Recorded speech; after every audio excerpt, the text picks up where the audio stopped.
पहले आप लोग ये वीडियो देखिए। बेटियां भिखारियों के घर पर पैदा नहीं होती, उस अमीर के घर पर पैदा होती हैं जो बेटी को दूसरे के घर दान देने के लिए तैयार रहता। बेटियां भिखारियों की संपत्ति नहीं है, बेटियां अमीरों की संपत्ति है। याद रखना, बहुत से धूर्त लोग, बहुत से कम बुद्धि के लोग किसी की बेटी को घर पर लेकर के आते हैं और उसके पिता का, उसकी माँ का इतना अपमान करते हैं। उन्होंने दिया ही क्या, उन्होंने किया ही क्या, क्या सम्मान किया हमारा? मेरे प्यारो, मैं निवेदन करूं, उस बाप से पूछना जो अपनी बेटी के विवाह के लिए 2 साल पहले से तैयारी करता है, रात और दिन एक कर देता है। वो पिता अपनी बेटी के लिए एक एक कपड़ा, एक एक वस्त्र, एक एक भोजन का सामान, एक एक बर्तन संजो करके रखता है कि बारात आएगी ताकि किसी को कोई असुविधा ना हो। और तुम एक रात में जाकर के पूरे कार्यक्रम को तहस नहस करके आ जाते हो और उसी बाप की 2 साल की मेहनत को 2 शब्द कह करके तुम पानी में बहा देते हो। क्या गुजरती होगी उस बाप पर, उस पिता पर। आजकल समझ ही नहीं होते हैं, बिजनेस होता है, बेटियों को बेचा जाता है, पुत्रों को बेचा जाता है। दहेज लेना पाप नहीं है, पर मुंह मांग करके दहेज लेना महापाप है। उपहार लेना पाप नहीं है, दहेज लेना महापाप है।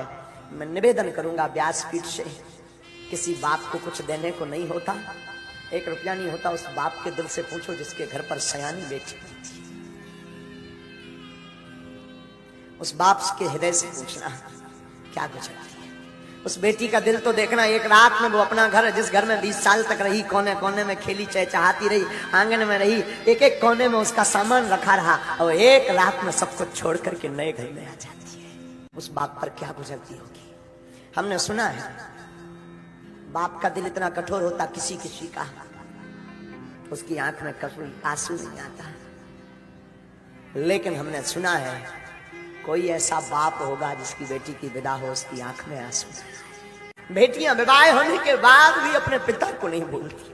बेटियों का दिल कितना ऊंचा होता है ये तो क्या बताएं। बहनों का दिल कितना ऊंचा होता है। रक्षाबंधन का दिन हो, भाई के पास पहुंच ना पाए तो वो पड़ोस में, अंकल आप जाएंगे क्या, आप जा रहे हैं क्या, अंकल अगर जाना तो हमें बता देना। रात को ही वो सामान पूरा बना करके उसमें राखी रख करके पैक करके, अंकल हमारी माँ को देना, भाई को बांध दे। सबकी कलाई भरी होगी, हमारी भाई की सूनी ना रह जाए।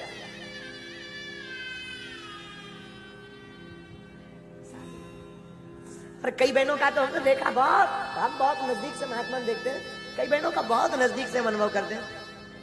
कई बहनें तो भाई बहुत दूर रहता हो या बहनें बहुत दूर कोरियर कर देती हैं ताकि सबके बहनें आएंगी, सबके भाइयों के हाथों की कलाई पर राखी होगी, मेरा भाई सुनी कलाई लेकर के ना घूमे, वो पहले से भेज देती, फोन लगा दे, माँ रक्षाबंधन को बंधवा जरूर देना। बेटियां घर की प्रसन्नता है, बेटियां श्राप नहीं परमात्मा का दिया हुआ वरदान है। बेटियां अमीरों के घर होती हैं, जो धन से नहीं दिल से अमीर होते हैं, उनके यहां बेटियां होती हैं।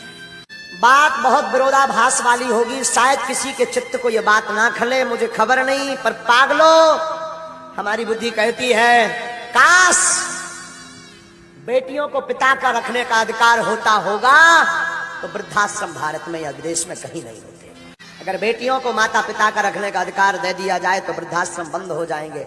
लेकिन ये बात भी बोलूं तो ये गलत नहीं होगी, वही बेटियां जब वहां ससुराल पक्ष में पति के घर जाती हैं और सास ससुर को ही माता पिता मान ले, तब भी वृद्धाश्रम बंद हो जाएंगे। बात कड़वी जरूर है, पर है तो है। हर बेटी विवाह के बाद चाहती है जो मुझे सासू माँ मिले वो मेरी माँ जैसी मुझे छूट दे, मेरी माँ जैसी मुझे रखे, पर खुद बेटी नहीं बनना चाहती। और हर सासू माँ अपने पुत्र का विवाह करने के बाद चाहती है मेरी जो बहू आए वो मेरी बेटी की भांति रहे, पर खुद मां नहीं बनना चाहती। ये मोड़ खत्म हो जाए, ये रुकावट दूर हो जाए तो पागलों, इस व्यासपीठ से भरे मंच से हनुमान जी के चरणों की शपथ खा करके कहते हैं घर घर नहीं घर स्वर्ग होने लगेगी। फिर हर घर में महाभारत नहीं, हर घर में फिर राम महोत्सव होने लगेगा। कि क्या गुजरती होगी बेटियों पर। एक घड़ी पुत्र नहीं आते हैं जब तबीयत खराब होती पिता की।